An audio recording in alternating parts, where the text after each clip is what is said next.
प्यारे विद्यार्थियों, सभी को नए साल की हार्दिक शुभकामनाएं। इसी के साथ आज हम साझेदारी से संबंधित जो MCQ है उसके बारे में डिस्कस करेंगे। जैसे एक नंबर है कि निम्नलिखित में से किस अधिनियम की धारा के तहत साझेदारी की परिभाषा। अब परिभाषा मैंने आपको पहले भी बताई है कि साझेदारी अधिनियम 1932 की 4 में धारा का वर्णन है। किसमें? अभी 4 में वर्णन दिया गया है कि साझेदारी का क्या अर्थ होगा। साझेदारी में जो व्यक्ति शामिल होते हैं वो व्यक्तिगत रूप से तो क्या कहलाते हैं? साझेदार। लेकिन अगर उनका समूह बन जाए तो वो कहलाती है फर्म।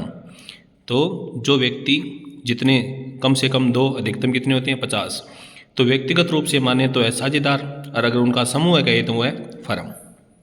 उसके बाद किसी स्पष्ट समझौते के अभाव में साझेदारों को पूंजी पर ब्याज दिया जाता है। अगर उनके बीच स्पष्ट समझौता नहीं हो, मतलब साझेदारी सल्लेख का अभाव हो, मतलब साझेदारी सल्लेख मौन हो, तो सबको पता है कि भी पूंजी पर ब्याज नहीं दिया जाता। तो क्या नियम है भी? तो सबको ये ध्यान में रखना है कि साझेदारी सल्लेख का जब अभाव होता है तो पूंजी आर्ण पर ब्याज नहीं होता है, न तो वेतन होता है न कमीशन। केवल साझेदारों के द्वारा जो अतिरिक्त ऋण दिया जाता है साझेदारों के द्वारा, उस पर आपको 6% क्या देना है? ब्याज देना है। और लाभ अनुपात इनका क्या होगा? बराबर बराबर। ये साझेदारी सल्लेख के अभाव। आप इसे साझेदारी सल्लेख भी कह सकते हैं, साझेदारी विलेख भी कह सकते हैं। तो आगे बढ़ते हैं कि एक साझेदारी फर्म में साझेदारों की अधिकतम संख्या कितनी हो सकती है? 50। न्यूनतम कितनी होगी? न्यूनतम 2। अगर 464 के अनुसार पूछे तब 100। तो साझेदारी फर्म का पंजीयन है। पंजीयन क्या होता है भी? ऐच्छिक होता है, क्योंकि साझेदारी का निर्माण आप मौखिक या लिखित कर सकते हैं, लेकिन वाद से बचने के लिए आपको लिखित में होना आवश्यक होता है। फर्म के ऋणों के लिए साझेदारों का क्या दायित्व होता है? दायित्व होता है भी सभी का होता है, और वो भी कौन सा? असीमित दायित्व है। तो संयुक्त और पृथक दोनों होता है, और क्या होता है? असीमित। साझेदारी सल्लेख के अभाव में साझेदारों के मध्य लाभ अनुपात क्या होता है? अभाव में अभी पढ़ा है हमने, तो लाभ अनुपात क्या होगा? बराबर बराबर। साझेदारी फर्म में स्थिर पूंजी विधि अगर यूज कर रहे हैं, अपनाने पर निम्न में से कौन सा खाता खोला जाता है? और सबको पता है कि स्थिर विधि जब लागू होती है जब 2 खाते खोले जाते हैं, पूंजी खाता, चालू खाता। लेकिन अगर परिवर्तनशील विधि हो तो एक ही खाता खोला जाता है। कौन सा? पूंजी। तो ये तो किस विधि में खोला जाता है? एक ही। परिवर्तनशील। स्थिर विधि में कितने खाते? 2। देश में प्रचलित नियमों के अनुसार जो स्थापित होती है वो है वेद, जो नियमों से हटकर है वो है अवैध। किसी विशेष उद्देश्य के लिए की जाती है, जैसे बांध बनाना, पुल बनाना, नहर बनाना, वो विशेष है, और अपनी इच्छा से संचालित तो वो क्या है? ऐच्छिक है। ये इनकी परिभाषा हो गई किसकी? वेद, अवैध, विशेष और ऐच्छिक की। अब साझेदारी सल्लेख के अभाव में किसी भी साझेदार द्वारा फर्म को ऋण देने पर उसे फर्म द्वारा किस दर से ब्याज दिया जाएगा? यह भी अभी पढ़ा है। साझेदारी सल्लेख के अभाव में केवल साझेदारों को दिया जाता है कितना? 6% ब्याज। बंद साझेदारी खातों में जो समायोजन होता है उसकी विधियां 2 है, एकल समायोजन प्रविष्टि और लाभ हानि समायोजन खाता। तो ऑप्शन कौन सा सही होगा इसमें? सी। उसके बाद है कृष्णा एक फर्म में साझेदार है, वह प्रत्येक माह के अंत में 2000 रुपये का ऋण करता है। यदि वह ऋण पर ब्याज की दर 10% हो। अब इसमें क्या नहीं लिखा हुआ है अभी? अब इसमें तो ब्याज की राशि कितनी होगी? तो ब्याज कितना होगा इसमें? 300 रुपये होगा। कितना होगा अभी? 300, क्योंकि इसकी गणना इस प्रकार होगी। ये इसका सूत्र हो गया। नए साझेदार द्वारा ख्याति की रकम फर्म में नकद लाने पर पुराने साझेदार उसका विभाजन किस अनुपात में करेंगे? त्याग के अनुपात में। किस अनुपात में बांटते हैं अभी? त्याग में। नए अनुपात में तो होता है पूंजी का समायोजन, और बाकी जो भी लाभ हानि है वो पुराने अनुपात में, और जो नया साझेदार ख्याति लेके आता है वो त्याग में, और पूंजी का समायोजन होता है नए अनुपात में। ठीक है। तो पूंजी के अनुपात में क्या होता है अभी? पूंजी के अनुपात में होता है दिवालिया साझेदार की जो हानि है वो किस अनुपात में होगी? पूंजी। साझेदारी सल्लेख के अनुसार साझेदारों में शुद्ध लाभ शुद्ध हानि का विभाजन करने के लिए कौन सा खाता खोला जाता है? लाभ हानि बंटवारे के लिए कौन सा खाता? लाभ हानि नियोजन। P&L में जो लाभों पर प्रभार मानी जाती है ना मदें, वो किस में आएगी? P&L में। वो कौन कौन सी हैं? और लाभ हानि समायोजन खाता खोला जाता है बंद बहियों में। पुण्य मूल्यांकन संपत्ति दायित्व के मूल्यांकन के लिए खोला जाता है कि नए साझेदार के प्रवेश हो या अवकाश ग्रहण पर संपत्ति और दायित्व का जो मूल्यांकन करेंगे उसके लिए कौन सा खाता खोलेंगे? पुण्य मूल्यांकन। नए साझेदार के प्रवेश पर तय किया गया कि कुछ संपत्ति और दायित्व का मूल्य परिवर्तित किया जाए, इस हेतु तैयार किया जाने वाला कौन सा खाता होता है? अगर नए साझेदार के प्रवेश पर संपत्ति दायित्व के मूल्य में अगर परिवर्तन करना है तब तो होगा पुनः मूल्यांकन, और परिवर्तन अगर नहीं करना है तो समनार्थ पूर्ण मूल्यांकन खाता खोला जाता है। ध्यान रखिए भी कि अगर परिवर्तन करना है तो पुनः मूल्यांकन, परिवर्तन नहीं करना है तो समनार्थ। वसूली खाता खोला जाता है फर्म के समापन पर, नियोजन होता है साझेदारों के मध्य लाभ हानि बंटवारे के लिए। अब इसको भी आप थोड़ा सा पढ़ ले भी। फिर आगे, अब ये तो आपके जो क्वेश्चन हो गई कि ABC एक फर्म में 20,000 रुपये लाभ कमाता है और उसे साझेदारों में 1-2 के स्थान पर 3-3 बांट दिया जाता है। तो अशुद्धि सुधार की ये तो क्या है, वो टेबल बनाकर आपको प्रविष्टि करनी है, इस प्रकार एंट्री करनी है। तो इसमें तो सही ये हो जाएगा आपका। फिर आगे, फर्म की संपत्ति का हिस्सा पाने के लिए नया साझेदार जो राशि चुकाता है संपत्ति के लिए वो है पूंजी, और लाभों के लिए जो राशि देता है वो ख्याति। यानी संपत्ति में हिस्सा पाने के लिए जो राशि चुकाता है वो पूंजी है, और लाभों में हिस्सा लेने की जो राशि चुकाता है उसे ख्याति या प्रीमियम कहते हैं। इसका दूसरा नाम क्या है, प्रीमियम। निम्न में फायदे का अनुपात क्या यूज होगा अभी, जब किसी साझेदार का क्या होता है अभी, अवकाश ग्रहण होता है तो उसका सूत्र क्या होता है, पुराना माइनस है नया। तो ये तो किसका है, ये तो है फायदे का। ये किसका है, त्याग का। ये किसका है, ये किसी का नहीं है। समझ संचित हानियों को साझेदारों के पूंजी खातों में हस्तांतरित किया जाता है। अब चाहे साझेदार का प्रवेश हो या अवकाश ग्रहण, संचित जो रिजर्व वगैरह है या लाभ हानि जो है वो साझेदारों में, पुराने साझेदारों में पुराने अनुपात में बांटे जाते हैं। मैंने बताया नए अनुपात में पूंजी का समायोजन होता है, बाकी लाभ हानि को पुराने अनुपात में, नया साझेदार जो गुडविल लेके आता है उसे त्याग के अनुपात में, जानने वाला साझेदार अपना हिस्सा किस अनुपात में, फायदे के अनुपात में। तो ये जानने वाले साझेदार अवकाश ग्रहण पर ख्याति का जो समायोजन होता है वो किस अनुपात में, फायदे में। किस लेखा मानक के अनुसार ख्याति को पुस्तकों में तभी लेखांकित किया जाता है जब उसे मूल्य चुकाकर खरीदा गया है, मतलब आपने खरीदा है तभी आएगी वो, तो वह AS 26 के अनुसार, ये इसकी डेफिनेशन है। AS 26 के अनुसार ख्याति को पुस्तकों में तभी लिखाया जाता है जब उसे आपने मूल्य खरीदा है भी, लेकिन स्वर्जित जो ख्याति है वो कभी भी पुस्तकों में नहीं दिखाई जाती, केवल कौन सी दिखाई जाती है, अगर आपने उसे खरीदा है। चिट्ठे में दिखाया गया संयुक्त जीवन बीमा पॉलिसी खाता कौन सी राशि प्रकट करता है, वो होता है समर्पण मूल्य। किसी भी साझेदार की मृत्यु की दशा में संयुक्त जीवन बीमा पॉलिसी राशि क्रेडिट की जानी चाहिए, किसमें भी, सभी साझेदारों के लाभ अनुपात में, क्योंकि सभी में बांटी जाएगी पॉलिसी की राशि।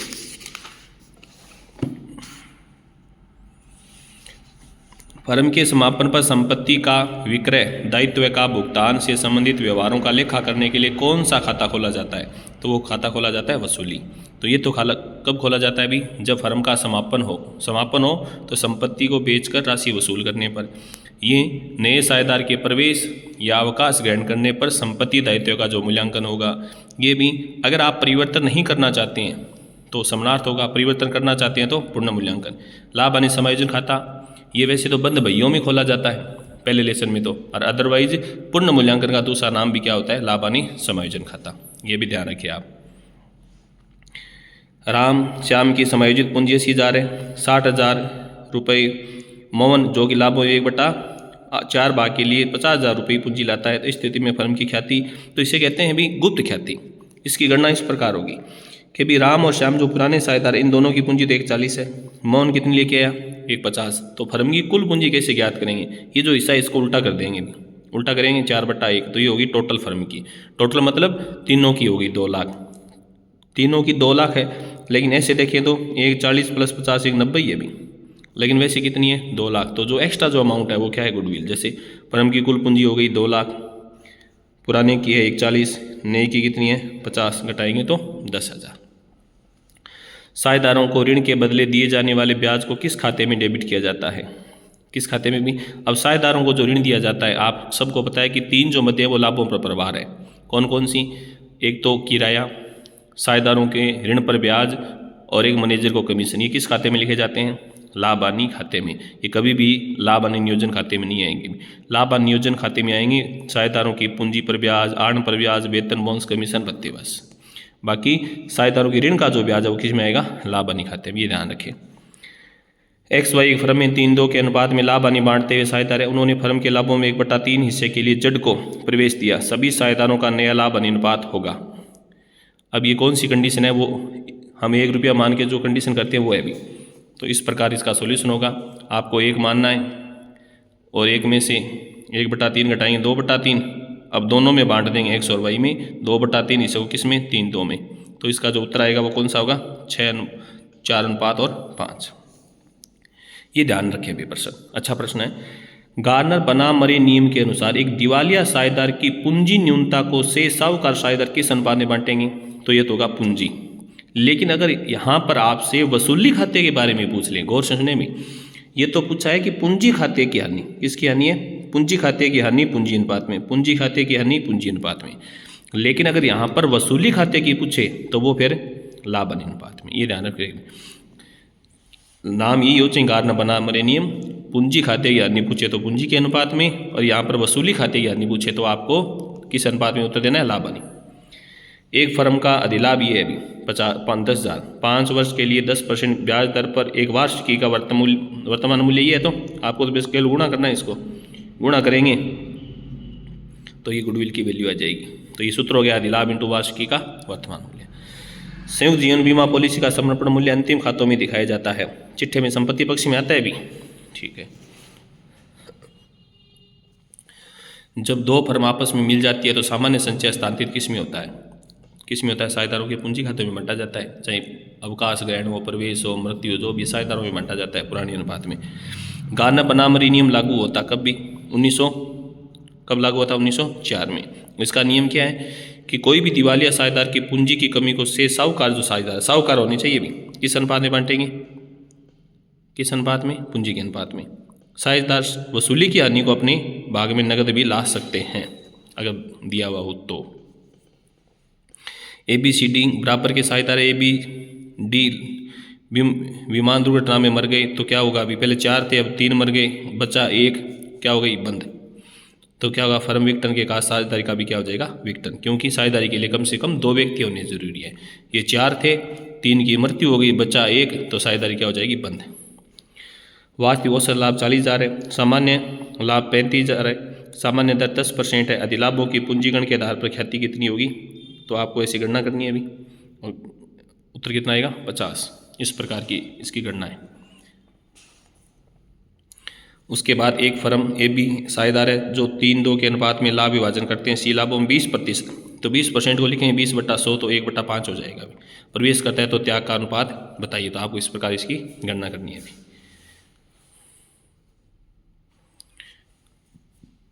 ABC 4-3-2 के अनुपात में लाभ हानि विभाजन करते हुए ए अवकाश ग्रहण करता है, B और C का नया लाभ अनुपात ये है। तो फायदे का सूत्र क्या होता है, नया माइनस पुराना, तो इसमें उत्तर तो ये होगा।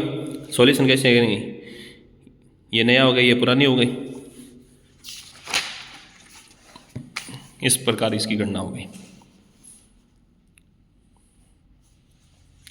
ABC एक फर्म में 3-2-1 के अनुपात में लाभ हानि बांटते हुए साझेदार है, वे C को लाभ में 1/6 भाग के लिए प्रवेश देते हैं। C 40,000 रुपये की पूंजी 15,000 की ख्याति के लिए नगद लेके आता है, निम्नलिखित प्रविष्टि कौन सी होगी, तो A और B कौन कौन सी प्रविष्टि है, नगद लेके आने की, और ये तो क्या है B कौन सी है, बांटने की, लेके आने की और बांटने की, दोनों एंट्री हो गई। किस धारा के तहत फर्म में नया साझेदार बनाया जा सकता है, नया साझेदार बनने के लिए धारा कौन सी होनी चाहिए, 31 में साझेदार को बनाया जा सकता है अभी, नए साझेदार को। AB एक फर्म में 3-2 में साझेदार, उन्होंने C को लाभ 1/5 भाग के लिए प्रवेश दिया, 10,000 की पूंजी समायोजन किस अनुपात में होगी, ये समायोजन एंट्री अभी, तो 24,000 रुपये 16,000 रुपये AB के लिए, क्यों, पाने वाले को DR, देने वाले को CR, रिमेनिंग टू रिटायरिंग के हिसाब से एंट्री होगी। फर्म के समापन या विघटन के समय संपत्तियां वसूली खाते में हस्तांतरित होती है किस मूल्य पर, पुस्तक मूल्य पर। ये याद रखें, अच्छा प्रश्न है भी, कि संपत्तियों और दायित्वों को जो ट्रांसफर किया जाता है किस मूल्य पर, पुस्तक मूल्य पर। साझेदारी फर्म के विघटन की दशा में संदिग्ध ऋण प्रावधान जो PBD होता है वो हस्तांतरित किस में होता है, वसूली खाते में होता है अभी। एक फर्म के विरुद्ध न्यायालय में वाद विचाराधीन है, इसे अंतिम खातों में कहाँ दिखाया जाएगा। अब जो भी विचाराधीन होते हैं उसे फुट नोट में दिखाते हैं, वर्किंग नोट में। अभी ख्याति की जो गणना है वो किसके आधार पर है, वो आपकी गुप्त ख्याति के आधार पर गणना करनी है अभी, कि नया साझेदार जो 30,000 रुपये लेके आया, कितने से अगले 1/4, यानी उल्टो कर नहीं, जब फर्म की टोटल पूंजी होती है 1,20,000, अरबे वहाँ 3 ही घटा दो, 48, 31, 30 तीनों घटा सो नहीं, कितना हूँ 1,20 हूँ, तो 11,000 जो डिफरेंस आ सी पाएंगे, गुडविल है, फर्म की गुडविल है। फिर वसूली पर लाभ अथवा हानि को सभी साझेदारों के पूंजी खातों में किस पूंजी खातों में स्थानांतरित किया जाता है? लाभ हानि अनुपात में। यही बात मैंने कहा है भी, वसूली पर जो लाभ हानि होता है उसे चाहे गारना बनाम रीम लागू हो या नहीं हो, लाभ हानि अनुपात में, पुराने लाभ हानि अनुपात में। प्रत्येक साझेदार के लिए स्थिर पूंजी विधि के देन पूंजी खाता और कौन सा खाता? चालू। कौन सा खाता? भी दो खाते खोले जाते हैं स्थिर में, पूंजी खाता और चालू खाता। एक फर्म में साझेदारों का दायित्व कौन सा होता है? असीमित। अच्छा प्रश्न भी, असीमित दायित्व होता है, ये ध्यान रखें। फिर निम्न में से कौन सा सत्य है?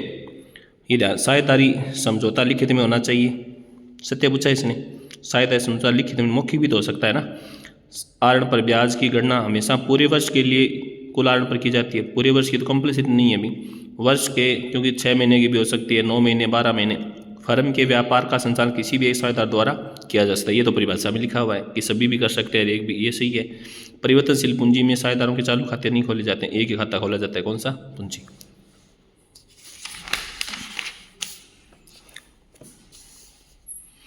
साझेदारी से लेके अभाव में निम्न में से कौन सा प्रावधान लागू नहीं होता? लाभ हानि पूंजी अनुपात में नहीं बांटा जाता। क्या बांटा जाता है? बराबर बराबर। साझेदार को वेतन, कमीशन, पारिश्रमिक नहीं दिया, ये सही है। पूंजी ब्याज नहीं दिया जाएगा, साझेदार आरण पर ब्याज वसूल नहीं किया जाएगा, ये तीनों सही है, ये गलत है, क्योंकि ये पूंजी के अनुपात में नहीं होता है, ये बराबर बराबर अनुपात में होता है भी। तो ये तो हो गया प्रश्न कि साझेदारों का नया लाभ अनुपात बताना है आपको, तो इस प्रकार इसकी गणना कर लेनी है आपको, ध्यान रखें। और ये गुडविल की एंट्री है, लेके आने की और बांटने की। आपसे कौन सी पूछी है? अवकाश ग्रहण वाला है क्या? अवकाश ग्रहण में एंट्री होती है रिमेनिंग टू रिटायरिंग, तो इसमें रिटायरिंग कौन हो रहा है अभी? एक्स, तो एक्स तो CR में होगा, तो एक्स CR में, इस 2 में है क्या? पाने वाले कौन होंगे? तो सबसे पहले अनुपात काटना है आपको फायदे का, तो फायदे का दोनों का अनुपात आ गया, तो पाने वाले कौन कौन हो गए? Y और Z, देने वाला कौन हो गया? X। अपना हिस्सा, X अपना हिस्सा देके जाएगा अभी, टोटल फर्म की गुडविल में उसका जो हिस्सा है वो किस अनुपात में? इस फायदे के अनुपात में बांटा जाएगा, ये इसकी एंट्री होगी। फिर AB 5:3 के अनुपात में लाभ हानि विभाजन करते हैं, 3/10 भाग के लिए साझेदारी प्रवेश देते हैं। C का नया अनुपात, तो आपको नया अनुपात याद करना है इस प्रकार, वो 1 रुपया मानिए कंडीशन वाला, इसी प्रकार से।